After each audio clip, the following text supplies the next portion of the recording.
Muito se falou e se sabe sobre os que ocupam o posto mais alto do exército de Atena. Curiosidades, análises, debates sobre quem é o mais forte e até as histórias de seu passado e como se tornaram cavaleiros. No entanto, o que quase ninguém sabe são os mitos e lendas que se escondem por trás das armaduras que carregam e das constelações que representam. Então, nesta ocasião, começando a série Mitologia em Saint Seiya, apresento a mitologia e lendas dos 12 Cavaleiros de Ouro.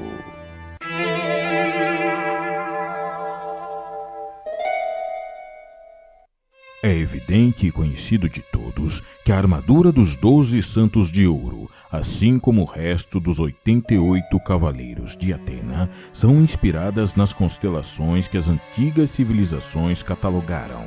No entanto, o interessante desta análise não é este fato em si, mas os mitos que estiveram por trás do nome destas constelações e, portanto, implicitamente seriam atribuídos aos mantos protetores dos 12 guerreiros de elite do santuário.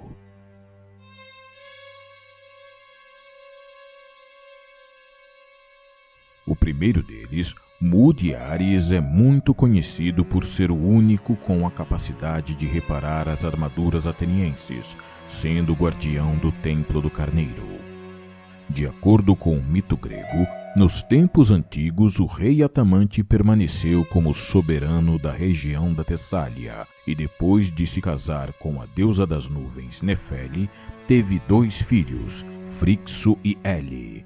No entanto, com o tempo, Atamante se divorciou de Nefele e se casou com Ino, que por sua vez era filha da deusa Harmonia. Infelizmente, com o passar dos anos, o reino passou por uma grave fome, diante do que agora a rainha Ino decidiu sacrificar os filhos do marido para pôr fim a um período tão sombrio. Mas Hermes, de pensamentos astutos e rápidos, percebendo as terríveis intenções da rainha, decidiu salvar as crianças, dando-lhes um carneiro alado, que se caracterizava por ter também o dom da fala, tendo sua lã dourada. Porém, em sua fuga para as terras da Ásia, Helle caiu do carneiro e se afogou no mar, no lugar que anos depois seria conhecido como Hellesponto, em homenagem à pequena princesa. Enquanto isso, seu irmão Frixo chegou em segurança a Cólquida, onde o rei Éetes o recebeu esplendidamente, até mesmo dando sua filha Calcíope em casamento. Grato pela generosidade do rei e não tendo mais nada para lhe dar como retribuição, Frixo decidiu então sacrificar o carneiro alado para oferecer ao seu agora sogro o velo de ouro que ele possuía. Satisfeito, o rei aceitou o presente de Frixo, pendurando-o em um carvalho dentro da floresta e consagrando-o ao deus Ares. No entanto, Zeus sabia apreciar e reconhecer o valor daquele animal. Então, após sua morte, decidiu elevá-lo ao céu noturno, transformando-o na constelação de Ares ou Arietes, que dizem que possui um brilho tão fraco porque foi privado do velo de ouro, que agora jazia nas florestas da Cólquida.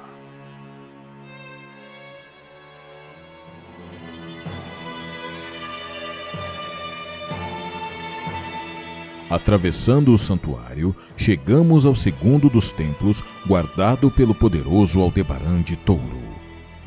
Segundo o mito, um filho de Poseidon, Agenor, viajou do Egito para a região de Canaã, onde se casou com Teléfasa, que lhe deu 5 filhos meninos e uma filha chamada Europa.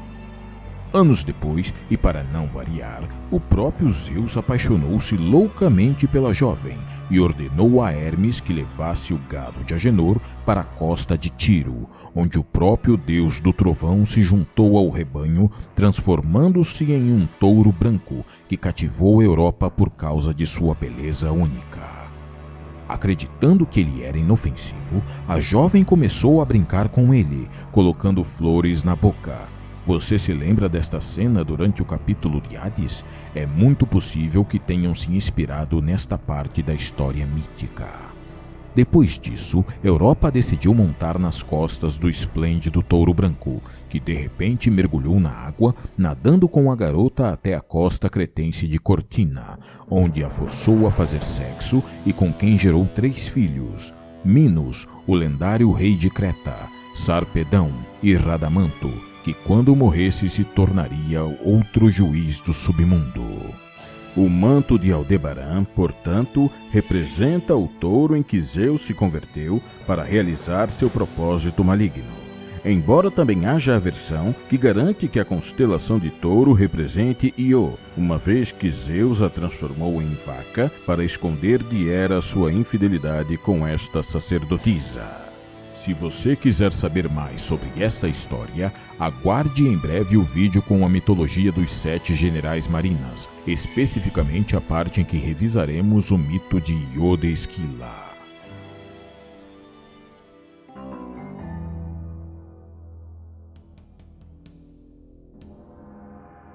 Passemos agora a um dos santos de Atena mais poderosos e populares, independentemente de sua versão ou do portador do manto.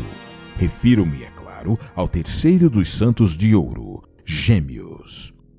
A constelação de Gêmeos, e portanto a armadura deste guerreiro de elite, representa os gêmeos Castor e Pólux da mitologia grega, embora no caso do segundo fosse mais conhecido pelos helênicos como Polideuces, enquanto Pólux era o nome com o qual ele foi identificado na mitologia romana. Apesar de serem gêmeos, Castor e Pólux eram filhos de pais diferentes, pois enquanto Polideuces era filho de Zeus, seu irmão tinha como pai o rei Tíndaro. Esta situação peculiar deveu-se a mais um caso de amor de Zeus, já que mais uma vez seu coração leve foi levado por um mortal, neste caso, a rainha Leda de Esparta. Segundo o mito, o deus do relâmpago tornou-se um cisne e fingiu estar fugindo de uma águia para poder pousar no ombro da mencionada mulher. Uma vez que se aproximou dela, deu livre curso à sua inesgotável sede de paixão, que resultou na concepção de um filho no ventre da consorte real. No entanto, nesta mesma noite, Leda teve relações sexuais com o marido, ficando grávida dele. Por mais estranha que possa parecer a situação, abrigava ao mesmo tempo dentro de si um filho mortal e um imortal, que 9 meses depois nasceu de um ovo posto por sua mãe. Apesar de não serem irmãos de pai e mãe, Castor e Pólux cresceram sempre muito unidos, e seu amor fraternal era um traço único que os caracterizava. Em uma ocasião, eles sequestraram 2 mulheres, Hilária e Febe, para se casarem com elas.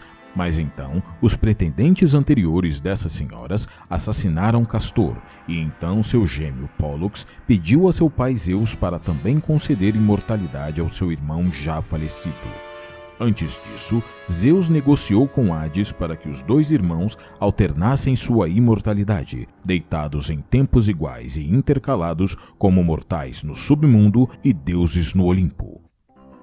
Finalmente, depois de tudo isso, Zeus recompensaria seu grande amor pelos irmãos, colocando os 2 no céu, onde permaneceram inseparáveis como a constelação de Gêmeos.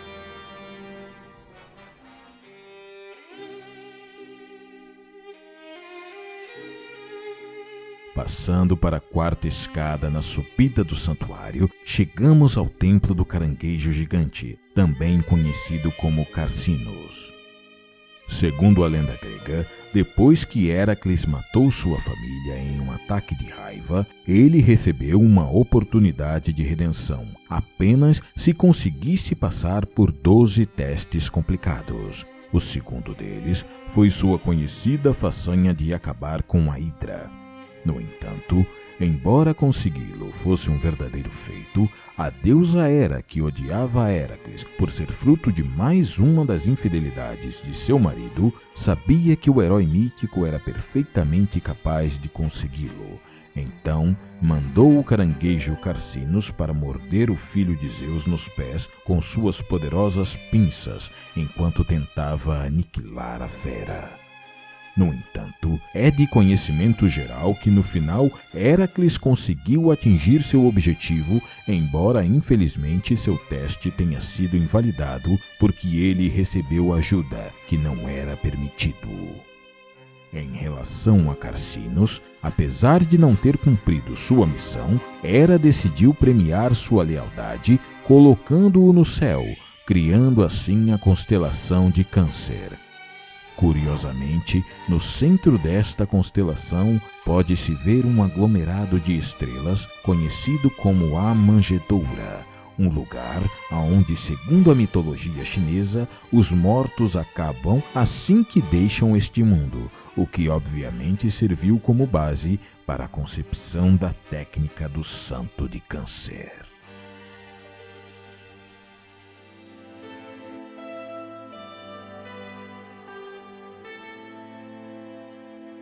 O leão que ruge, Aioria, tem como base para sua armadura a constelação de Leão, que por sua vez representa o famoso leão de Nemeia. Como mencionei antes, depois que o herói Hèracles, também conhecido como Hércules, assassinou sua família, que incluía esposa, filhos e alguns sobrinhos, optou por se isolar do mundo. Algum tempo depois, após ser encontrado por seu irmão, ele decidiu, por sugestão deste, ir até Síbila de Delfos em busca de conselhos e orientações. Foi precisamente essa sacerdotisa que propôs 12 testes que serviriam para aliviar sua culpa. O segundo deles, como já vimos, consistiu em acabar com a cobra Hidra, mas antes disso, teve de enfrentar outra igualmente complicada, e é aqui que o Leão da Nemeia faz sua aparição, já que seu primeiro desafio foi justamente acabar com esta criatura que era famosa por inspirar medo. Como foi dito, o Leão da Nemeia foi resultado do relacionamento de Zeus com a deusa Selene e que havia caído da lua. Porém, a crença mais aceita era que o felino era filho da antiga divindade Tufão, que por sua vez era o último filho da deusa Gaia. Sabendo que o temível leão habitava uma caverna com 2 entradas, Hèracles bloqueou uma das entradas e depois disso pulou de forma surpreendente sobre a fera, enforcando-o com seus braços poderosos. Depois disso, e com permissão de Atena, o herói arrancou sua pele usando as próprias garras da criatura, com as quais foi feita uma armadura, também usando a cabeça desta como capacete. Todavia, para Zeus, nem o poderoso leão nem a façanha de seu filho Hércules devem ser esquecidos. Então, após a morte do leão feroz, o deus olímpico o levou e enviou para a abóbada celestial, onde cruzaria o céu de maneira majestosa, como fez em vida antes de encontrar o poderoso semideus, mas agora transformado na constelação de Leão.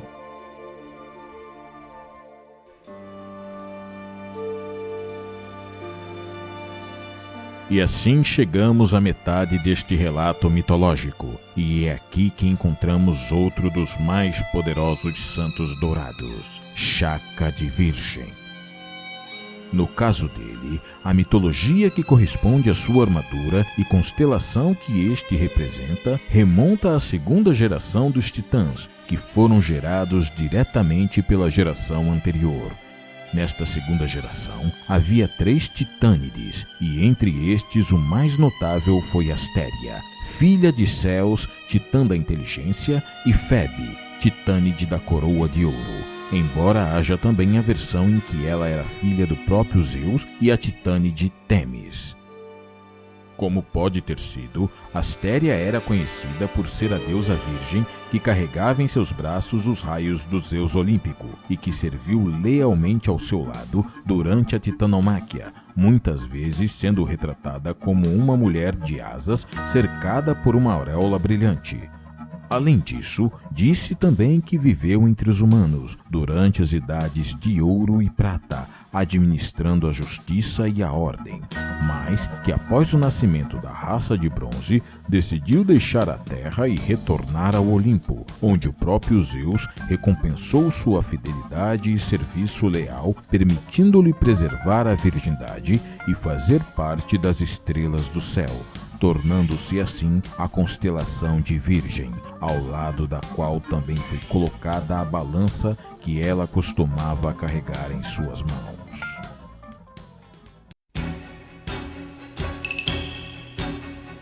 O carneiro dourado Arietes, a encarnação de Zeus em um touro branco, os cativantes irmãos Castor e Pólux, o leal caranguejo Carcinos, o temível leão da Nemeia e a deusa virgem Astéria. São as lendas e mitos que se escondem atrás das armaduras dos santos dourados e das figuras que representam, mas isto é apenas metade do caminho. Que histórias foram escondidas nos 6 cavaleiros de ouro restantes? Descobriremos isso na segunda parte deste relato mitológico quando atingirmos 1000 likes nesse vídeo, o que nos ajudará para que o YouTube recomende este canal que ainda é pequeno. Eu sou o seu amigo Cal e nos vemos na próxima vez aqui em Star Hill, seu canal de Saint Seiya e anime.